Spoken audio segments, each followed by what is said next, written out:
Hello everyone, this is William. Today in my first video, I would like to introduce you guys to um, this kind of mathematics that is not that advanced, but this kind of math is in general never taught at high school. So this kind of math is called mathematical logic.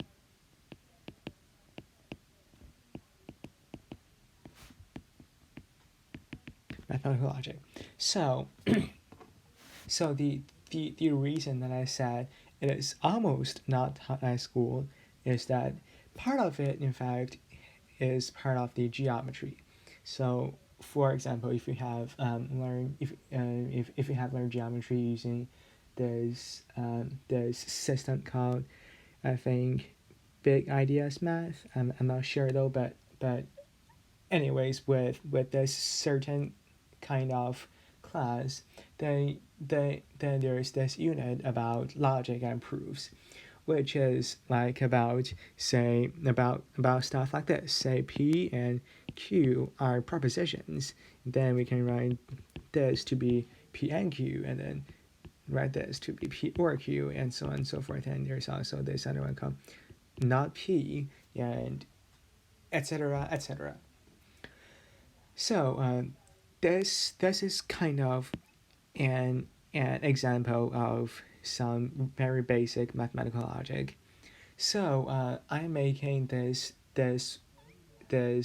video and also probably a series of videos in order to talk about some basic stuff in mathematical logic, which includes the following topics. First, set theory. Yes, set theory.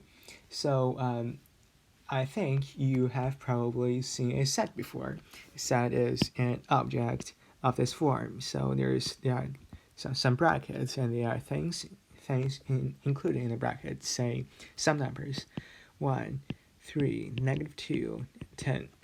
So that's a set, and a particular kind of set that I think you have seen before is called a solution set.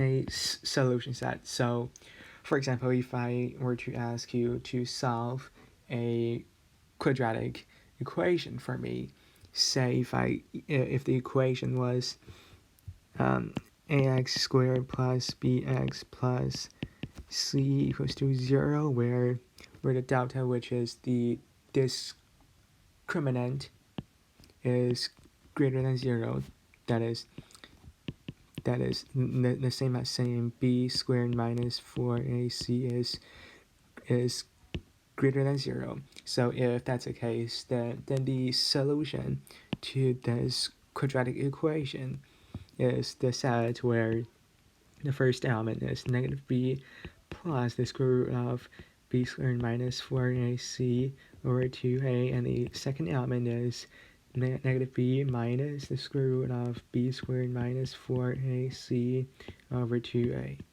So this is an example of a set. This is called a solution set. And this element over here and this element over here, those are two elements, those are two solutions to this quadratic equation. So that is an example of a set. So in set theory, we are gonna be talking about some operations between sets, and also there are some quite advanced and quite surprising results about sets. And that's in fact, set theory, or even mathematical logic in general, is my is right now is one of my favorite branches of mathematics. So I think you will definitely enjoy set theory, because you will never see this kind of math being presented in any high school class. I can guarantee you will probably never see this, because this is so special and this is so interesting. But this kind of math doesn't find itself in the basic high school stuff. So that's first one, set theory, and second one, some logic. Some logic. The logic that we are concerned with is is a branch of logic. In fact, it is called formal logic. Formal logic. So, by doing formal logic, we can actually solve some foundational stuff in mathematics. So set theory logic, or the mathematical logic as a whole, is known as the foundation of mathematics. That is, we can build up the entire building of mathematics, starting from mathematical logic, starting from set theories, starting from logic, and also from some other topics which are quite advanced. It is called category theory, which is quite hard, in fact. So we're not going to talk about category theory yet, but we will be talking about set theory and logic, and those will be the main two things that I want to go over in this series of videos. So yeah, so this my first video is to just give you a quick overview of what's gonna happen next, and I am really looking forward to seeing you guys in my next video. Thank you.